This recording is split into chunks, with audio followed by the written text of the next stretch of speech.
everybody, it's Neil. Check out what I have here. I have a magnetic mail and key holder. So I'll show you guys what this looks like here. Like this. And so it's got a big, huge magnet on there. So I'm going to be able to magnetize this onto my fridge, which I will show you right now. I just sneezed. Okay, so this is it here. You can see it's got a little net on the front looking thing. And then there, we're going to go put it on our laundry room fridge. Or actually, you know what I'll do? I'm going to put it on my shoe holder because this is a nice big metal piece right here where everybody can see it. So, sticks right on. Man, that's got some good holding power. You can put some heavy stuff in there, and you can hang your keys and put some stuff in there. Do I even have anything in here?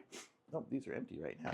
But there we go. So that's pretty cool. So if you need a good holder for keys and whatnot, this will be great. I wouldn't think you could hang a backpack or anything on there, but keys and small stuff, no problem. Thumbs up. Really nice setup here. I love it. So really good.